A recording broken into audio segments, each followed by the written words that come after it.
Bueno, la doctora Assunta Neas Álvarez es doctora en Filosofía y Ciencias de la Educación por la Universidad de Barcelona. Tiene un posgrado en Ingeniería de la Formación por la Universidad Politécnica de Cataluña. Es coordinadora del Grupo de Investigación Consolidado en Educación Intercultural, GREDI. Es miembro del Consejo de Dirección del Instituto de Investigación en Educación de la Universidad de Barcelona. Es coordinadora de Juventud y Diálogo Intercultural de European Institute of Education for Democratic Culture de la UBC, profesora del área de orientación del Departamento de Métodos de Investigación y Diagnóstico en Educación de la Facultad de Educación de la Universidad de Barcelona y ha publicado 200 publicaciones, capítulos de libros, artículos en revistas, conferencias y materiales de acceso abierto en español, catalán, inglés y alemán. Pues sin más palabras, muchas gracias, Assunta, por estar con nosotros. Yo sé que esta presentación está dirigida totalmente hacia el alumnado de CBI. Muchísimas gracias. La verdad es que me hace mucha ilusión, de verdad, compartir esta presentación. Aquí hay cosas que yo estuve presentando en China, en una fórum de universidades de todo el país, y también hay cosas que he estado preparando para presentar en la India también.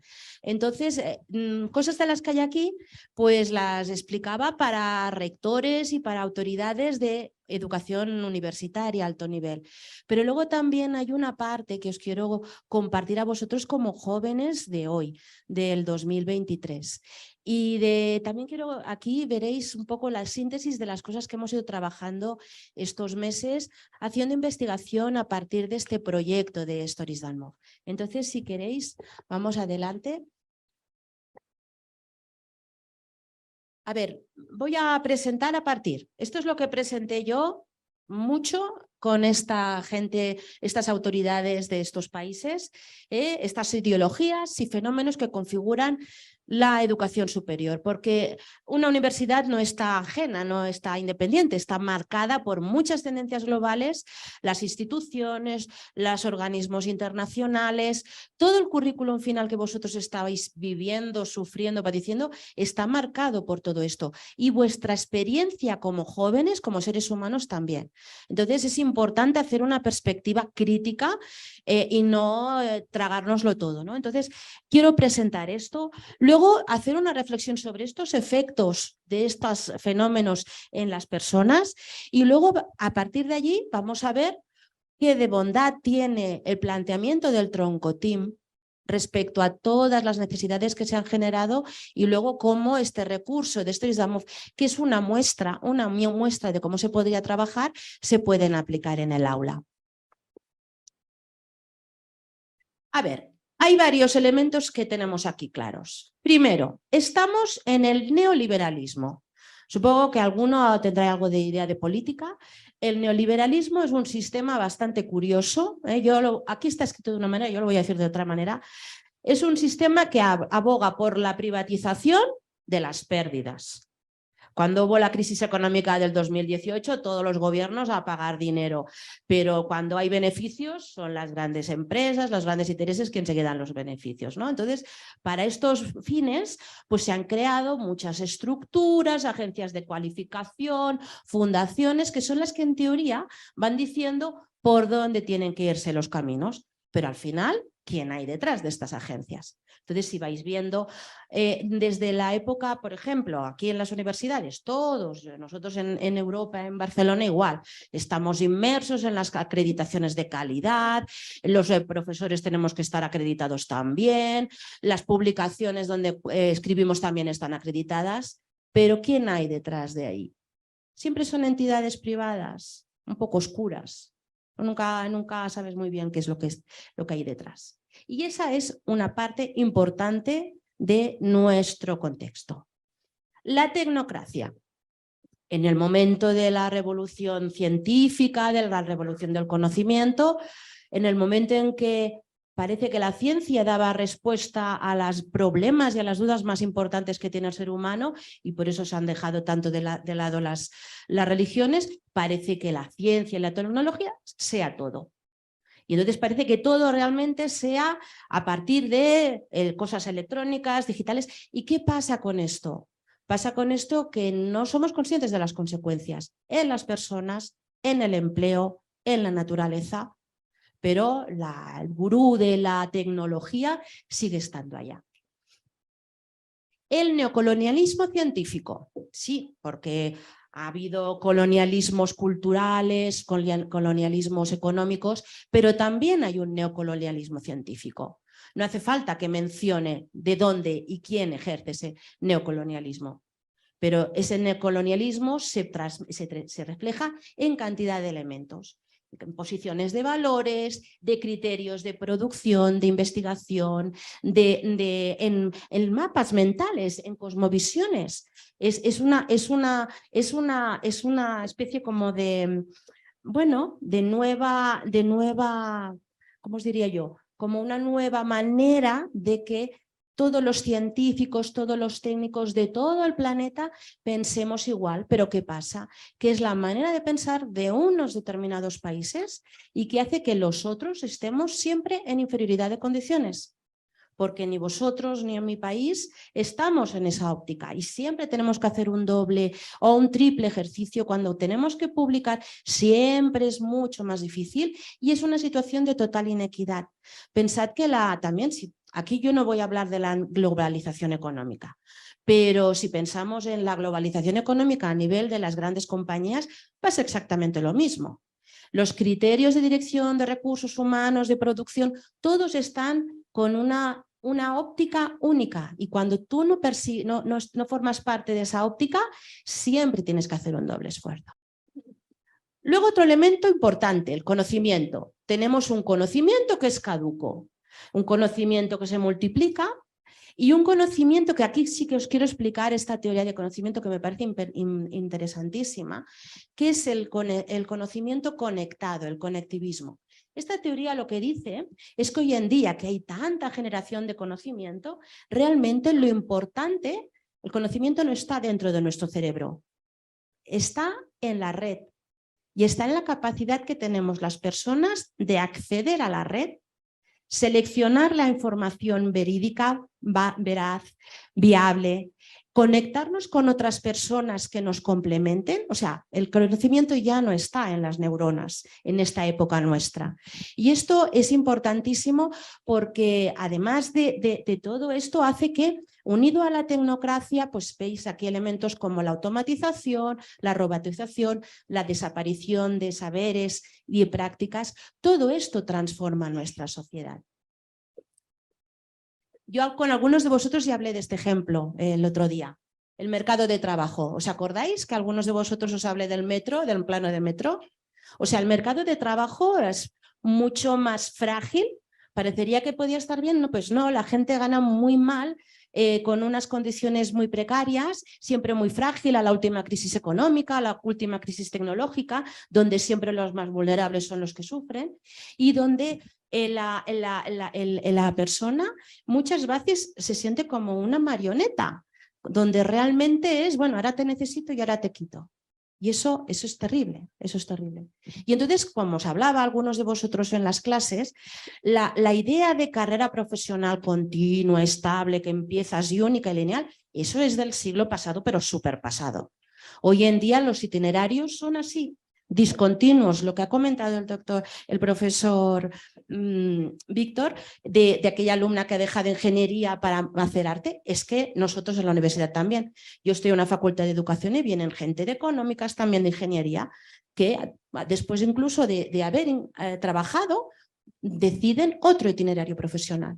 Entonces, las carreras discontinuas, las fragmentaciones, no es que sean abandonos del sistema universitario. Esto es una cosa que mi universidad preocupaba mucho. El tema del fracaso y el abandono es un fracaso del sistema, no.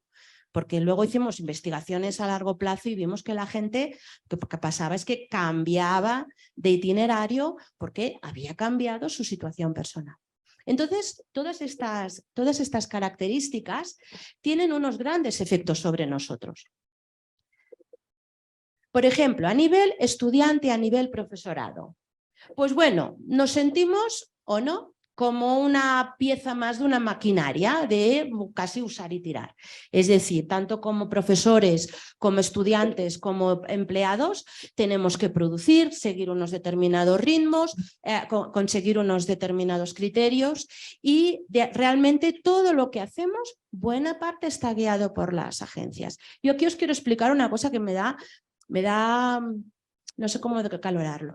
Mirad, cuando yo me doctoré, mi tesis doctoral fue sobre competencias interculturales en las empresas. Es decir, yo quería saber la gente que trabaja en multinacionales o en empresas donde hay una gran diversidad cultural, qué competencias profesionales tenían para tener un buen ejercicio profesional.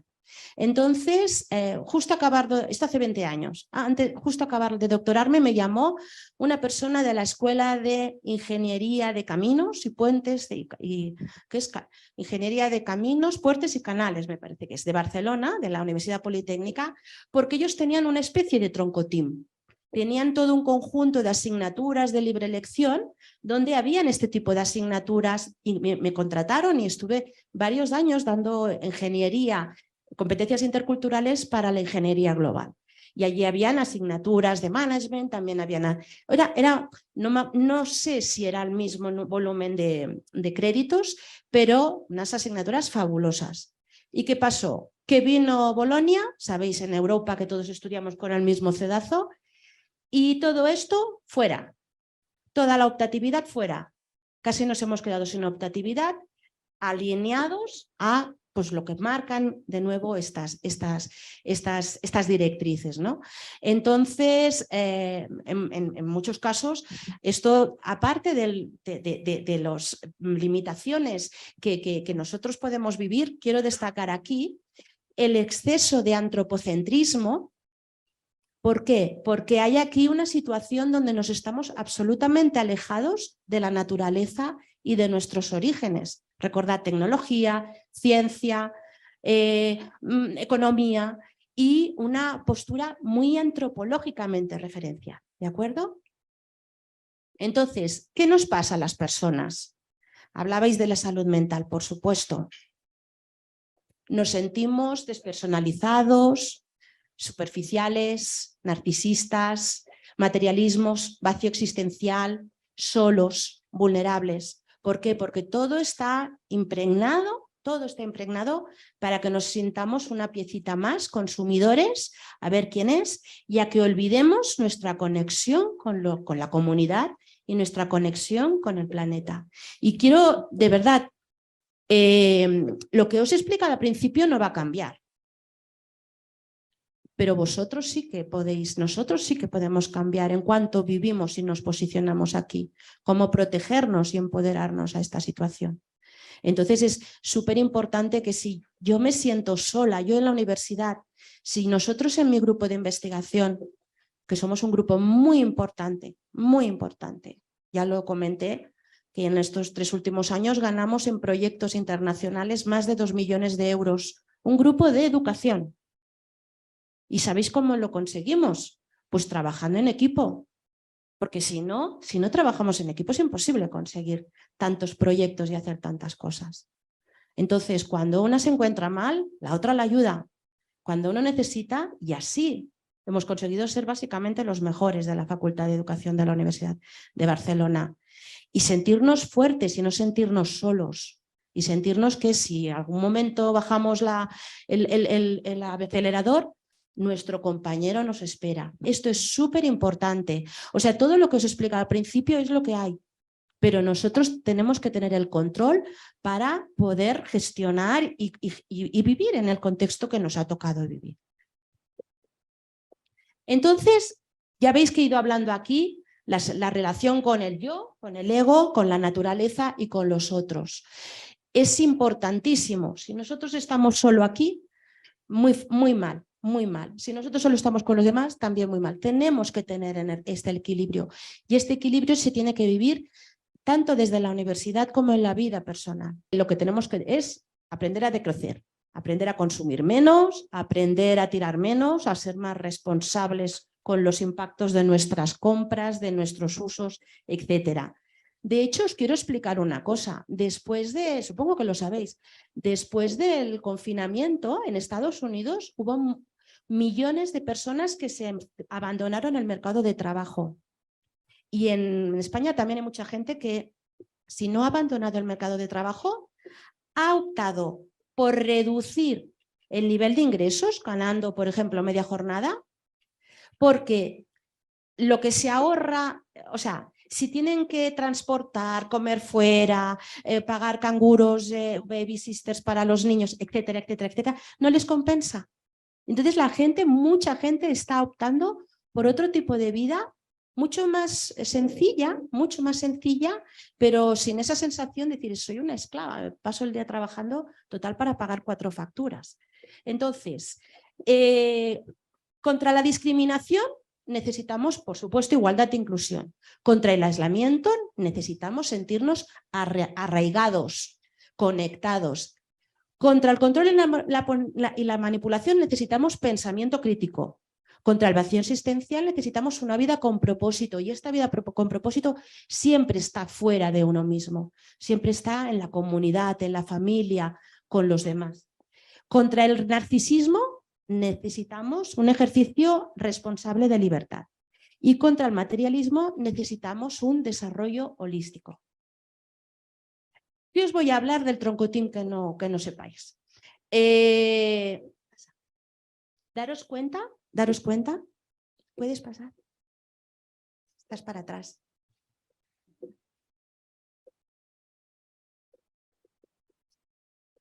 Daros cuenta de que muchas de las cosas que voy a presentar yo aquí son las que integra el troncotín. A ver, una cuestión. No existe solo el conocimiento científico-técnico. El conocimiento que está adquirido mediante la investigación científica, que tiene unas estructuras metodológicas muy rígidas, que tiene una terminología y un vocabulario muy rígido, pero que es el que permite que yo me pueda entender, pues eso, con investigadores de la China, o que me pueda entender con investigadores de cualquier país.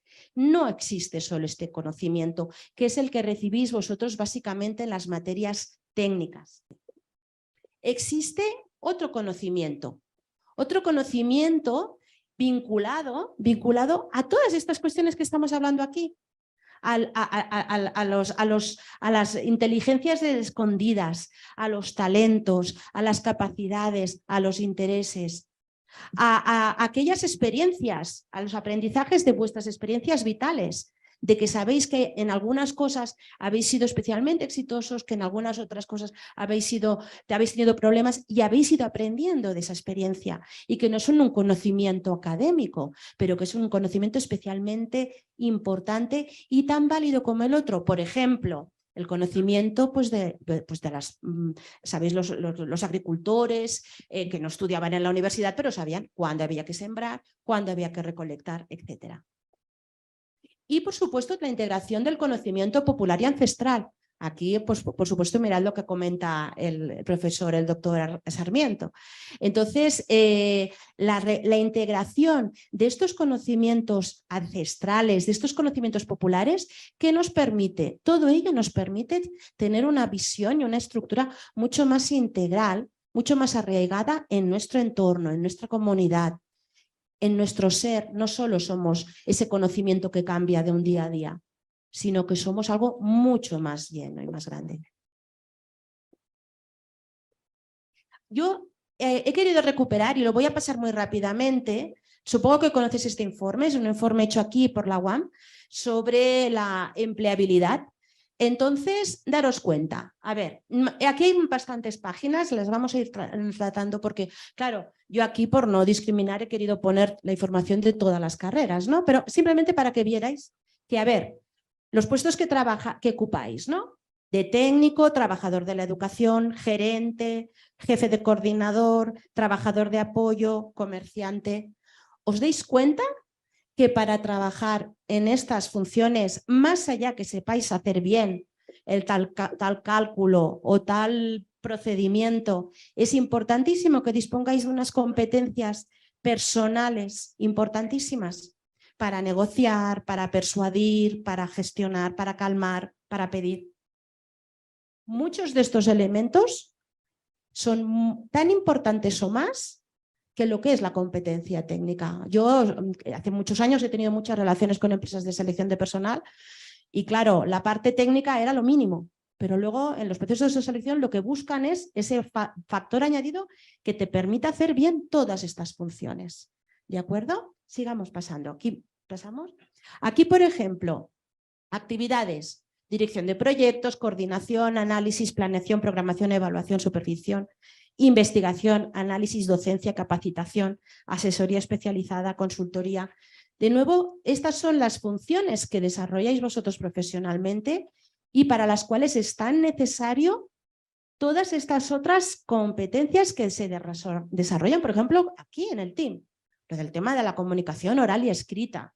Esta capacidad de poder entender, por ejemplo, si hay una situación de violencia, de conflicto enorme en una determinada fábrica, poderla analizar y poderla apreciar y poder decidir cuál es la mejor estrategia. Eso, si hay, todas esas cuestiones son las que se trabajan en el tronco team y de verdad que os dan un gran valor añadido. Entonces, aquí, para finalizar ya, os quería que lo que habéis estado jugando estos días, y espero que sigáis jugando el próximo semestre, es un recurso educativo.